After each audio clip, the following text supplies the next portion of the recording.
Àwọn ewu márùn-ún tó ń bẹ fún ẹnikẹ́ni tí kò bá mú àyànmọ́ ṣẹ.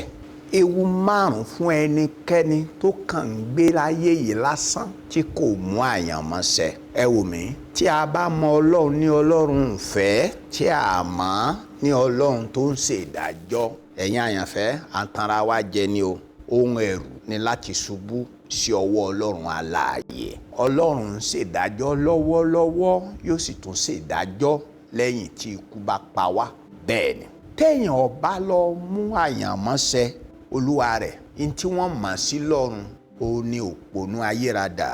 Yẹn náà ń pè ní aṣiwèrè nínú Bíbélì. Aláìléso, ọmọ ọ̀dọ̀ tí kò lérè àti aláìṣòótọ́ ọmọ ọ̀dọ̀. Kí wá léwu tó wà ńbẹ̀? Àkọ́kọ́ ni pé ayé tí ẹni yẹn ó máa gbé, ayé tí ò ní túmọ̀ ni. Lójú èèyàn, wọ́n lè máa pè lẹ́ni pàtàkì kí wọ́n máa pè lẹ́ni rí, kódà ó lè lọ́rọ̀.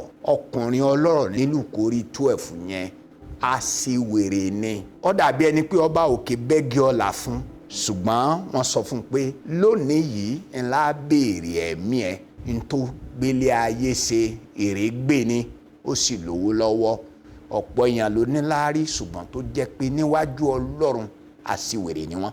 Ewu kejì, ẹni a máa gbé ìgbé ayé rẹ̀ sílẹ̀, yẹn ni pé Ọlọ́run ó já olúwa ẹ̀ bọ́. Bẹ́ẹ̀ ni, ẹni tí ó máyànmọ́ ṣẹ, ojú kan láyé rẹ̀ ó wà. Tó bá ń sáré, á dàbẹ̀ tí ń sáré lójú kan náà ni, tí kò ní ìtẹ̀síwájú. Bẹ́ẹ̀ ni, ọkùnrin tí Jésù, nínú òwe Jésù, ìwé Lúùkù orí 16, aláìṣòótọ́ ìrújú yẹn, wọ́n ní gbogbo tí mò ń gbọ́ sí ọkọ̀ dá, ó sì ní ṣe ìríjú mọ́, wọ́n gbé tìṣẹ́gbẹ́ kan. Ẹni ẹnikẹ́ni tí ó bá máyànmọ́ ṣẹ, wọ́n máa ń pa tìṣàpá kan ni. Ó lè mọ̀ tí kù gbọ́n, ó ti dẹni àpatì. Ewu kẹta ni pé wọ́n gba ẹ̀bùn rẹ̀. Àyànmọ́ tó yẹ kó mú ṣẹ yẹn, wọ́n ó fi fún ìránṣẹ́ ẹlẹgbẹ́ rẹ̀ tó sàn jùlọ. Nínú òwe tí Jésù pa, nínú òwe tálẹ́ǹtì, ọmọ ọ̀dọ̀ tí ò lérè yẹn, wọ́n gba tálẹ́ǹtì ẹ̀, wọ́n fi fún ẹni tó ní 10. Ẹni tí ó máyànmọ́ ṣẹ, ẹ̀bùn tó bá ní wọ́n gbà lọ́wọ́ ẹ̀, wọ́n sì fún aládùúgbò rẹ̀ tó sàn jùlọ.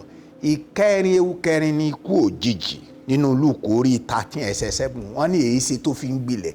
Ẹ ké kúrò, nítorí pé ẹlòmíì ò máyànmọ́ ṣẹ, bí Ọlọ́run ti fààyè gbà tó ni wọ́n fi gbà kí ikú ọkẹ́ ẹ̀mí ẹ̀ kúrú. Ìkẹrin ò ní ìyà àìnípẹ̀kun, nínú iná àìnípẹ̀kun. Tó bá wo òwe ọmọ ọ̀dọ̀ aláìlérè yẹn, kì í ṣe pọ́ngbẹ̀ mú ẹnìkan tán fi fẹ́ lòmíì.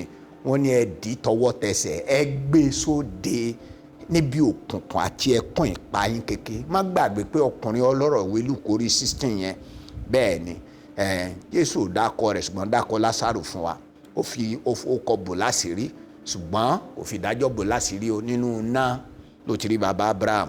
Gbogbo ẹnikẹ́ni tí ó bá mú àyànmọ́ ṣẹ, olúwa rẹ̀ yóò jóná. Kó má bàa rí bẹ́ẹ̀ fún ẹ, olúwa ti rán mi pé kí n pèsè àwọn àyànfẹ́ ọmọ rẹ̀ fún ìrìn àjò àyànmọ́. Sọ wá rí, ọjọ́ 9 oṣù kẹjọ ọdún tá a wà yìí ńlá ó dé, a ó sì kúrò ní gbọ̀ngàn Gọ́sẹ́nì ní Àkóbọ̀ ní Ìbàdàn ní ọjọ́ 16 oṣù kẹjọ. Má wàá fọkàn sí wípé ó rí wò lórí abágbé o. Àwọn ọ̀rọ̀ tá a fẹ́ sọ ó kọjá ntí a máa tẹ́ pẹpẹ rẹ o. Bẹ́ẹ̀ ni o, kó wá àṣírí Ọlọ́run wà fún àwọn ẹni tirẹ̀.